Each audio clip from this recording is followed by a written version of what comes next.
Hello दोस्तों, हम लोग रीजनिंग का क्वेश्चन कर रहे हैं और बहुत ही इंपॉर्टेंट क्वेश्चन आज पूछ लिए हैं जो एग्ज़ाम में बहुत बार पूछे जाते हैं और बहुत सारे स्टूडेंट्स जो हैं वो गलत कर देते हैं। इसका आंसर जो क्या होगा सबसे पहले देखते हैं हम लोग टीचर और मैरिड फादर ये कैसे रिलेट होते हैं। वेन डायग्राम हमको दिया है, वेन डायग्राम में ये कैसे रिलेट होंगे, ऐसे होंगे या ऐसा होंगे या ऐसा होंगे। इसको भी एक बॉक्स के अंदर दिया होगा या ऐसे ही होंगे। ठीक है, तो सबसे पहले समझ लेते हैं कि कैसे हम लोग बनाएंगे। देखिए, अगर एक आदमी अनमैरिड है तो उसमें कुछ आदमी अगर अनमैरिड है उनमें से कुछ आदमी टीचर भी हो सकते हैं, अनमैरिड टीचर भी हो सकते हैं और फादर भी टीचर भी हो सकते हैं और फादर भी हो सकते हैं। ठीक है, तो इस तरह का वेन डायग्राम जो है बनेगा। ये एक अनमैरिड आदमी, कुछ जितने भी अनमैरिड है उसमें से कुछ फादर भी हैं कुछ टीचर भी हैं, तो ये नहीं बनेगा क्योंकि सारे अलग अलग कोई तो रिलेशन नहीं है। इसमें क्या बोला है ने, मान लीजिए अनमैरिड फादर है लेकिन टीचर से कोई रिलेट नहीं हो रहा है, ये भी बिल्कुल गलत है। तो हम लोगों का फर्स्ट ऑप्शन जो होगा वो करेक्ट हो जाएगा कि टीचर अनमैरिड और फादर जो है कैसे रिलेट होंगे। तो ऑप्शन ए हम लोगों का सही आंसर होगा और बिल्कुल ही करेक्ट आंसर होगा।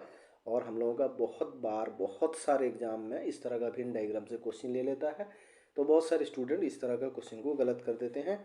अगर ये इस तरह का क्वेश्चन आए, आप लोग थोड़ा समझ के देखेंगे कैसे रिलेट करता है तो आप आसानी से कर सकते हैं। ठीक है, फिर आगे देखेंगे हम। एक दूसरा क्वेश्चन है हम लोगों के पास दिया है, ये भी बहुत ही इंपॉर्टेंट और बहुत अच्छा मोस्ट इंपॉर्टेंट क्वेश्चन माना जाता है, बहुत सारे एग्जाम में पूछा जाता है। तो 1+4 हो गया 9, 2+8 हो गया 18, 3+6 हो गया हम लोग 15, 7+8 कितना आएगा। सबसे पहले हम लोग इसको देख लेते हैं। 1+4 मतलब 5 है, 5 को अगर हम 2 से मल्टीप्लाई करेंगे हम लोगों का आ गया 10। 10 से 1 माइनस कर लेते हैं, 10 से 1 माइनस कर लेंगे तो हम लोगों को कितना मिलेगा, हम लोगों को 9 मिल गया। फिर यहाँ पे देख लेते हैं, ये हो गया 10, 10 को जब हम 2 से मल्टीप्लाई करेंगे हो गया 20, 20 से पहला वाला नंबर माइनस कर लेंगे हम लोग 2, आ गया 18। फिर हम लोगों के पास है 6 और 3 हो गया हम लोगों का 18। 9 हुआ, 9 को हम लोग 2 से मल्टीप्लाई कर लिए, 9 इंटू 2 कर लिए तो आ गया हम लोगों का 18 आ गया। 18 से जब हम लोग 3 माइनस कर लेंगे, 3 माइनस कर लेंगे तो हम लोगों का आ जाएगा 15। ठीक है, लास्ट फिर ये देखेंगे कितना हो गया, 8+7 हो गया हम लोगों का 15। 15 को फिर हम 2 से मल्टीप्लाई कर लेंगे, 2 से जब मल्टीप्लाई कर लेंगे तो फिर हम लोग कितना आ जाएगा, 30 आ जाएगा। 30 से पहला जो नंबर है हम लोगों का 7, उसको हम लोग माइनस कर लेंगे तो हम लोगों का आ जाएगा 23।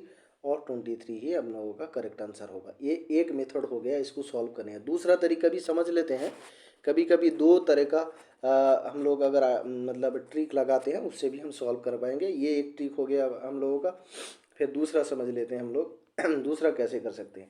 अभी हम लोगों के पास यहाँ पे अभी दूसरा ट्रिक हम लोग समझते हैं कि कैसे इसको कर सकते हैं। दूसरे में हम लोगों के पास ये जो है हम लोगों के पास दिया है क्वेश्चन, यहाँ पे 4 है। हम लोगों के पास कितना दिया है हुआ है, हम लोगों के पास जो हम लोगों के पास है ये 4 है। 1+4=9 दिया हुआ है। तो अगर हम लोग इसको 2 में मल्टीप्लाई कर लेते हैं 4 को, तो 4 मल्टीप्लाई 2 करेंगे तो 8 आ गया। 8+1 हम लोगों का 9 आता है। फिर इसको अगर हम 2 के से मल्टीप्लाई कर लें तो हम लोगों का 8 इंटू 2 हम लोगों का 16 आ गया। 16 में 2 ऐड कर लेंगे तो हम लोगों का 18 आ गया। फिर इसको हम लोग 2 में मल्टीप्लाई कर लेते हैं 6 को, तो हम लोगों का आ गया 12 आ गया। 12 में 3 ऐड कर लेंगे तो हम लोगों का 15 आ गया। फिर इसको हम लोग 8 में मल्टीप्लाई कर लेते हैं, 8 को 2 में मल्टीप्लाई कर लेते हैं तो आ गया हमारा 16। 16 में फिर हम लोग 7 ऐड कर लिए तो हम लोगों का आ गया 23।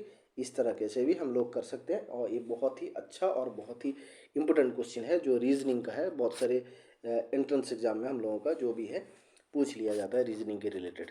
Thank you.